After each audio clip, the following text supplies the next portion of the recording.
heureux de constater que notre pays, le Sénégal, continue de jouer un rôle prépondérant dans la diplomatie internationale, dans la diplomatie africaine. Il doit exister entre la France et le Sénégal des rapports de partenariat. En fait, un partenariat gagnant-gagnant. Que la France puisse tirer son épingle du jeu sur cette coopération-là, mais aussi que le Sénégal puisse en bénéficier. C'est un pays indépendant, la France. Le Sénégal aussi est un pays indépendant. La France a ses ressources, la France a son rôle à mener à travers le continent, à travers le Sénégal. Nous aussi, nous avons notre rôle à mener à travers l'Afrique. Donc, je ne prends pas le président Macron comme le colonisateur qui vient à nouveau au Sénégal. Je le prends comme un partenaire. Il a été élu par les Français. Nous aussi, nous avons notre démocratie qui est en marche. Nous avons réalisé 2 alternances démocratiques. Donc c'est un pays ami. C'est un chef d'État d'un pays ami qui vient rendre visite à un pays ami. Et il ne faut pas nourrir de complexe vis-à-vis de la France. Il faut le prendre comme tel et traiter d'égal à égal avec la République française. Mais je crois que nous avons institué des textes, des lois pour dire que la justice est indépendante, que le magistrat est indépendant. Là aussi, nous avons des textes qui nous permettent de dire que nous sommes souverains. C'est à nous maintenant de voir est-ce que nous méritons cette souveraineté ou bien nous ne la méritons pas. Si nous méritons cette souveraineté, il va de soi qu'on ne peut plus parler de colonisation ou bien de recolonisation. Par contre, les intérêts français étant très présents au Sénégal, je peux comprendre les gens qui parlent d'une recolonisation économique, du fait du retour en masse des entreprises et des sociétés françaises au Sénégal. Le Sénégal, bien entendu, doit rester un pays ouvert à la France, mais ouvert aussi à l'Asie, ouvert aussi à la Chine, par exemple, ouvert aussi à d'autres pays. Et maintenant, je peux comprendre que la langue française aidant, qu'on puisse être beaucoup plus à l'aise quand nous traitons avec des Français que quand nous traitons avec des Britanniques ou bien des Chinois ou des Américains. Mais en tout cas, moi, je ne me considère pas comme étant recolonisé et je suis indépendant, je suis libre. Et demain, si je ne trouve plus mon intérêt dans la coopération avec la République française, je suis capable de prendre mes responsabilités et de faire autre chose. Et ça doit être le raisonnement, en tout cas du président de la République du Sénégal. L'éducation nationale est un secteur à problème. C'est un secteur fondamental. Le président Abdoulaye Wade le disait, il a raison.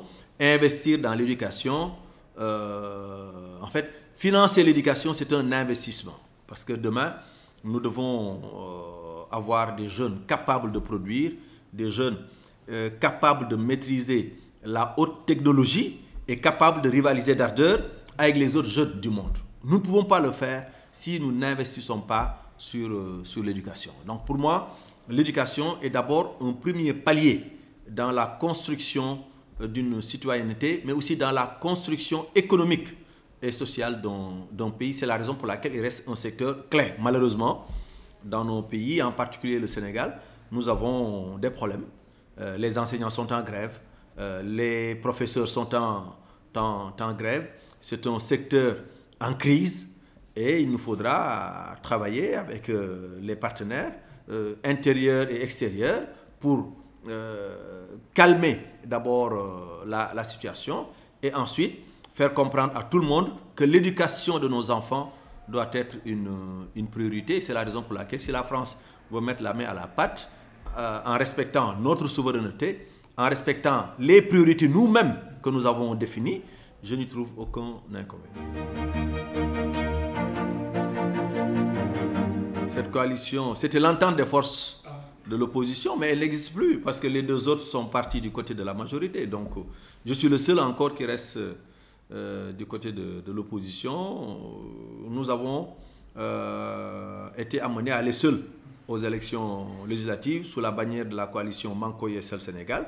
Et après les élections législatives, nous sommes avec d'autres formations politiques à travers une coalition qu'on appelle le cadre de l'opposition pour la régularité, la clarté et la transparence des élections correctes. Et c'est cette coalition-là qui mène les discussions avec le ministre de l'Intérieur, avec la Direction générale des élections, avec la Sénat et la société civile. Bien entendu, cette coalition, elle n'est pas électorale. Ça veut dire que ce n'est pas à partir de cette coalition-là qu'on partira aux élections présidentielles et locales de 2019. Mais il n'est pas exclu que le LDR-ISL, en relation avec d'autres formations politiques, mette en avant une nouvelle coalition politique et électorale pour avoir la même stratégie électorale avec un certain nombre de partis politiques sénégalais. Modiane Fada est au niveau de l'opposition. C'est clair. Ah, mais vous n'avez pas encore entendu dire autre chose. Vous ne m'avez pas encore vu faire autre chose. Tant que vous me verrez ici réunir les partis d'opposition, essayer de trouver des consensus, considérez-moi comme étant de l'opposition. Le jour où je dois changer de position, je n'attendrai pas que vous me posiez la question, parce que je poserai des actes extrêmement clairs dans cette direction-là. À partir de ce moment-là, vous me poserez peut-être d'autres types de questions. Je suis un homme responsable, un homme qui assume ses positions. Je suis un leader d'opinion. C'est à moi d'éclairer la voie à ceux qui croient à notre parti, à ceux qui croient à notre modeste personne. Et soyez sûr que j'ai le courage de mes opinions. Et aujourd'hui, il n'y a pas encore un changement de cap. Je suis membre de l'opposition. Le jour où ça doit changer, j'aviserai. Il y a un seul parti qui a fait un communiqué pour m'accuser, moi et Abdoulaye Baldé, d'être de connivence avec le pouvoir parce que tout simplement, nous ne sommes pas d'accord sur la stratégie à mettre en œuvre en ce qui concerne le parrainage. Je rappelle que mon parti est contre le parrainage. Mais que répondez-vous par rapport à non, j'arrive. Oui. Mon parti est contre le parrainage. Parce que le parrainage, nous ne savons pas ce que cette question-là renferme comme problématique. C'est une question nouvelle. Nous sommes contre le parrainage. Maintenant, si le parrainage doit constituer un blocage, nous avons demandé que ce point-là soit reporté en dernière position des discussions et nous permettant ainsi d'aborder les autres questions que nous-mêmes nous avions inscrites à l'ordre du jour, à savoir le financement des partis politiques, la rationalisation des partis politiques, le verrouillage du nombre de mandats de M. le Président de la République, l'autorité indépendante devant prendre en charge les élections. Ces questions-là sont aussi importantes que celles relatives au parrainage. Donc ce n'est pas parce que nous avons buté sur le parrainage que nous devions quitter la table des négociations sans pour autant aborder les autres questions. C'est à ce niveau-là il y a eu une différence de démarche entre nous et 2 ou 3 partis qui sont membres de Correct. Et bon, quand ils ont décidé, eux, de quitter la table de négociation, nous avons décidé de rester et ils en ont profité pour nous taxer de connivence avec le pouvoir. Mais je crois que rien n'est exact dans leurs accusations. L'opposition aujourd'hui est dispersée et émiettée. Et bien entendu, il est extrêmement difficile de mener même des discussions autour d'une candidature unique. Entre les segments de l'opposition, nous ne parlons pas. C'est-à-dire aujourd'hui, nous, au niveau du Correct, nous ne parlons pas avec les gens de Manko Taxawu Sénégal. Les gens de Manko Taxawu Sénégal ne parlent pas avec les gens qui sont autour du PDS. Donc, il n'y a pas de dialogue. Alors que si nous ne dialoguons pas, si nous ne discutons pas pour construire un minimum de consensus, il va de soi que ça va être extrêmement difficile pour l'élection présidentielle de 2019. Nous avons encore du temps, nous avons encore du temps devant nous, le mois de février, le mois de mars, mais si cette situation-là perdure, en tout cas des partis comme le nôtre, mais prendra ses responsabilités et assumera aussi ses responsabilités devant l'histoire et devant le peuple sénégalais. Bon, je ne peux pas le dire comme ça, comme vous venez de le dire, mais en tout cas, le constat, il est là. L'opposition est divisée. Tout comme d'ailleurs la majorité aussi, hein, mais peut-être la majorité, le pouvoir aidant, leurs divisions sont des divisions plus ou moins internes. Et le pouvoir réussit toujours à gérer ces divisions internes-là. Maintenant, nous ne gérons pas le pouvoir, nous sommes en dehors du pouvoir, nous sommes des adversaires entre nous, ce qui est aussi normal, hein, parce que nous sommes dans le cadre de la démocratie, et quand on parle de démocratie, c'est la concurrence, c'est la compétition. Nous sommes entre partis de l'opposition aussi des concurrents, c'est la raison pour laquelle il est souvent difficile d'établir des plages de convergence. Nous avions tout fait pour avoir la grande coalition Manko Taxawu Sénégal pour aller aux élections législatives. Notre parti était partie prenante de cette grande coalition-là, mais finalement, la coalition a volé en éclats, et depuis lors, les gens se regardent en chien de faïence. C'est-à-dire que la rupture a été tellement brutale que personne n'a plus envie vraiment de recommencer une telle aventure d'unité au niveau de l'opposition.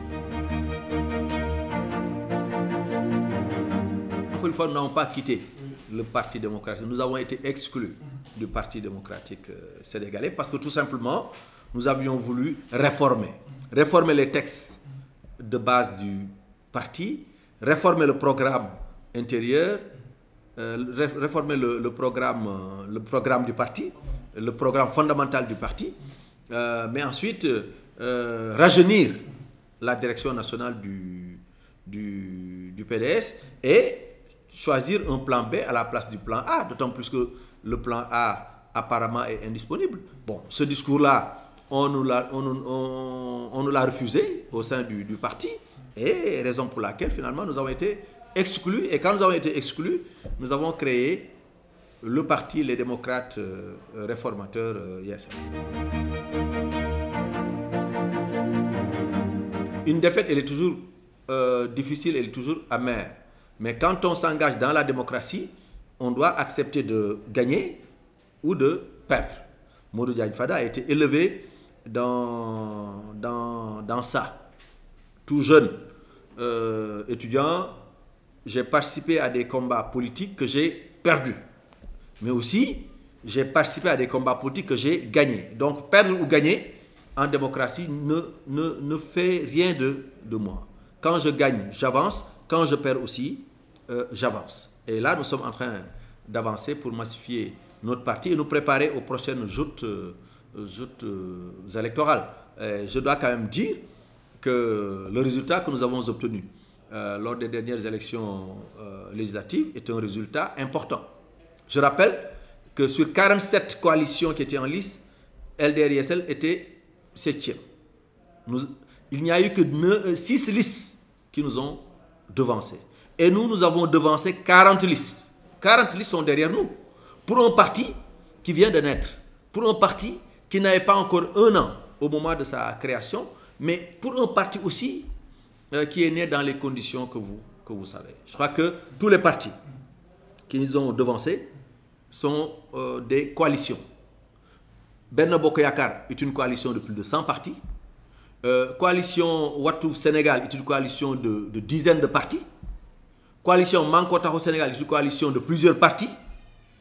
La coalition, les autres coalitions sont constituées de plusieurs partis. Nous avons été la seule coalition constituée d'un seul et unique parti, qui a pu avoir un député à l'Assemblée nationale, qui a pu se classer 7e en dehors du PUR. Il n'y a que le PUR qui est parti seul et qui nous a devancé. C'est la raison pour laquelle, quand le coordonnateur du PUR a dit qu'il était le chef de l'opposition, je lui ai rétorqué, peut-être qu'en ce moment-là, Yessel était le vice-chef de l'opposition. Un appel à faire la politique autrement. Dépassons les méthodes d'opposition archaïques. Moi, jeune étudiant, il y a des choses que je faisais en 88, je ne peux plus les faire. En 93, il y a des discours que je tenais, je n'ose plus les tenir parce que le monde a évolué, le monde a bougé. J'ai l'impression que quelque part dans certains segments de l'opposition, ils ne comprennent pas, ils ne voient pas cette évolution de la société sénégalaise. Ça, c'est un. Deuxièmement, arrêtons de faire de la politique de l'autruche. Le pouvoir doit accepter de toujours dire la vérité aux Sénégalais, de toujours prôner le bon droit, de toujours travailler au renforcement de la démocratie, à l'approfondissement de la démocratie. Il ne s'agit pas de dire on nous a légué la démocratie, nous devons la garder jusqu'à la léguer aux générations futures. Non, on vous a confié la démocratie, vous devez l'approfondir. Vous devez faire à la démocratie des bons en avant. Chaque génération doit poser des actes pour approfondir la démocratie. Cela ne me semble pas être le cas en ce qui concerne la gouvernance de Benno Bokk Yakaar. Je ne vois pas, en tout cas, un approfondissement de la démocratie par les mesures posées, par les actes posés, mais aussi par les démarches entreprises.